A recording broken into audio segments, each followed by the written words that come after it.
নমস্কার, কেমন আছেন? আশা করছি ভালো আছেন। শিবপ্রাসাদ রোজনামটা ব্লকে আপনাদের স্বাগত। বড়দের প্রণাম, ছোটদের অনেক অনেক আদর। আজকে একটা নতুন রেসিপি নিয়ে এসেছি। এখন খুব কাঁচা আম বাজারে পাওয়া যাচ্ছে।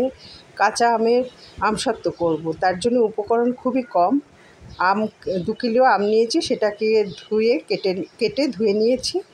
আর বিট নুন নিয়েছি, একটু চিলি ফ্লেক নিয়েছি। আর 2 কিলো আম আছে বলে 2 কাপ চিনি নিয়েছি। চিনিটা নির্ভর করে আমটা কতখানি টক তার ওপর। আমার আমটা আমি চেখে দেখেছি, তার জন্য এই নিয়েছি। চলুন এবার রেসিপিটা করি। এবার রান্নাতে চলে আসলাম। কড়াতে আমগুলো দিয়ে দেবো।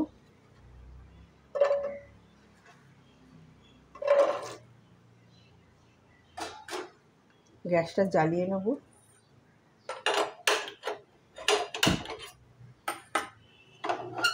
একটু জল দিয়ে দেবো, জল দিয়ে আমগুলো সেদ্ধ করে নেব।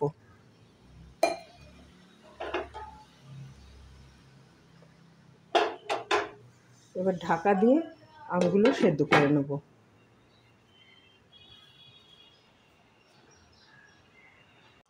এবার একটু খুলে দেখি কতখানি সেদ্ধ হলো।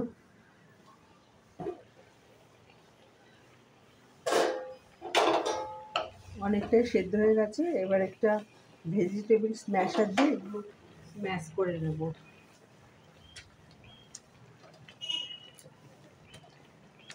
এটা স্ম্যাশ করে ছেঁকে নিয়ে আবার ফিরে আসছি। পাল্পটা ছেঁকে নিয়ে চলে আসলাম। 1 বাটি হয়েছে। এগুলো ছেঁকে নিয়েছি। এবার রান্নায় যাব। এবার রান্নায় চলে আসলাম। গ্যাসটা জ্বালিয়ে নেব। পাল্পটা এতে দিয়ে দেবো।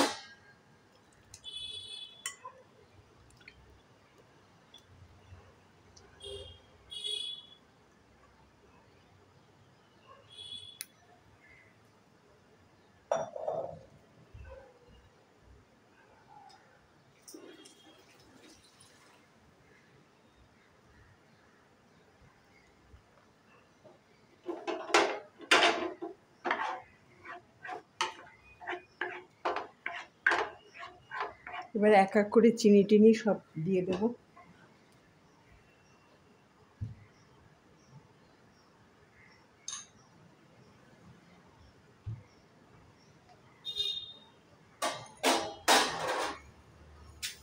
চিনি দিলাম, বিট নুন দিলাম,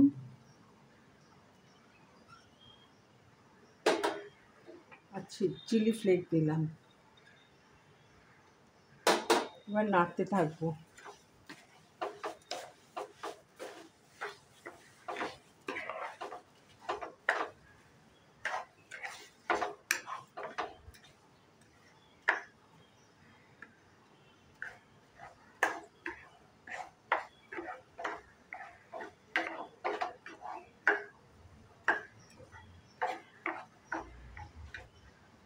এবার ফুটিয়ে নেব।